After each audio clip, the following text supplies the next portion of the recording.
বাজ পাখির মতো ক্যাচ ধরে বাংলাদেশকে বাঁচালেন কুশাল পেরেরা। টুর্নামেন্টের সেরা ক্যাচ দেখল ক্রিকেট বিশ্ব। টাইগারদের জেতাতে যেন জান প্রাণ দিয়ে লড়ে গেছেন লঙ্কান ফিল্ডার, যেটা সবাই মনে রাখবে দীর্ঘদিন। প্রথমে লাফিয়ে ক্যাচ ধরে সেটি বাউন্ডারি লাইনে রেখে আবারও দৌড়ে এসে লুফে নিলেন অদ্ভুতভাবে। বাংলাদেশকে বাঁচানো কুশাল পেরেরার সেই ক্যাচ নিয়ে বিস্তারিত জানবো রিপোর্ট। মানুষ নন কুশাল পেরেরা, তিনি যেন একটা বাজ পাখি।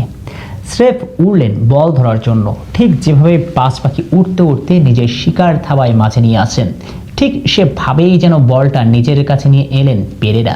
চোখের দেখায় এটা বল মনে হতে পারে সবার, যদিও এটা বল, তবে বাংলাদেশের জন্য সেটা ছিল শুধুই ভাগ্য। যে ভাগ্য উড়ে উড়ে লুফে নিয়েছেন কুশাল পেরেরা। মাঠের বাইরে যদি বল যেত তবে ছিটকে যেত বাংলাদেশ, তবে ছিটকে যেতে দেননি তিনি। বাংলাদেশের জন্য তিনি বনে গিয়েছেন বাজ পাখি, বাংলাদেশের জন্য তিনি বনে গিয়েছেন জন্টি রোডস।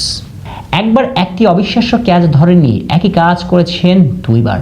এদিন আফগানিস্তান ও শ্রীলঙ্কার মধ্যে লড়াই চলছিল বাংলাদেশের। দুই দলের ফলাফলের উপর নির্ভর করছিল টাইগারদের ভাগ্য। যদি আফগানিস্তান হেরে যায় তবে সুপার ফোরে যাবে টাইগাররা। সে কারণে শুরু থেকেই শ্রীলঙ্কা দল যেন বাংলাদেশেরই প্রতিচ্ছবি। ইনিংসের তৃতীয় ওভারে কুশাল পেরেরা প্রথমবারের মতো জন্টি রোডস হয়ে যান বাংলাদেশের জন্য। নোয়ান তুষারার বলে ব্যাট করেছিলেন আফগান ওপেনার রহমানুল্লাহ গুরবাজ। দলকে উড়ন্ত সূচনা এনে দেন এই ব্যাটার, এগিয়ে যাচ্ছিলেন সামনের দিকে। তৃতীয় ওভারে প্রথম বলে হাকান সাজরে, যদিও বেশি দূরে যায়নি তার বল, সেটা চলে যাচ্ছিল কুশাল পেরেরার মাথার উপর দিয়ে, হয়তো হতে পারত 4টি রান। তবে সেই সুযোগ দেয়নি এই পাঁচ পাখি। লাফিয়ে তিনি বল লুফে নেন নিজের হাতের মাঝে। কি নিদারুণ এক ক্যাচ, যেটা আটকে দেয় বাংলাদেশের ম্যাচের বাইরে যাওয়ার ভাগ্য। শুধু এই একটা ক্যাচেই থেমেছিল না। যদি কেউ ভেবে থাকে এটা শুধু একটা ফ্লুক ছিল, তবে তাদেরকে ভুল প্রমাণ করে দেন তিনি। কিভাবে? এবার যা করলেন সেটা ছিল আরো অবিশ্বাস্য। এবার চামিরার বল, দারুইশ রাসুলের ক্যাচ। ওয়ানডে মেজাজে ব্যাট করতে থাকা একটা সময় পুরোপুরি চাপে পড়ে যান এই ব্যাটার। তখন চলছিল 11তম ওভারের খেলা। কোনো উপায় না পেয়ে পিঠ দেওয়ালে ঠেকে গেলে তিনি চামিরার উপর আক্রমণ করার চেষ্টা করেন। তার জোরালো শট চলে যায় বাউন্ডারির কাছে, সেখানে দাঁড়িয়েছিলেন কুশাল পেরেরা।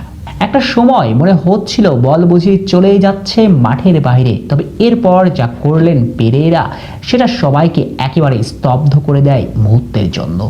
কোনো মতে মাঠে ক্যাচ নেন তিনি, তবে নিজের শরীরের উপর হারিয়ে ফেলেন নিয়ন্ত্রণ। একসময় চেষ্টা করে আর মাঠে থাকতে পারেননি। ব্যাস, বলটা উপরে ছুঁড়ে মেরে নিজে চলে যান মাঠের বাইরে। এরপর দ্রুত দৌড়িয়ে ভিতরে এসে লুফে নেন অবিশ্বাস্য ক্যাচটি। দেখে মনে হচ্ছিল বাজ পাখি তার শিকার করেছে, আর এদিন কুশাল পেরেরার শিকার যেন আফগানরা।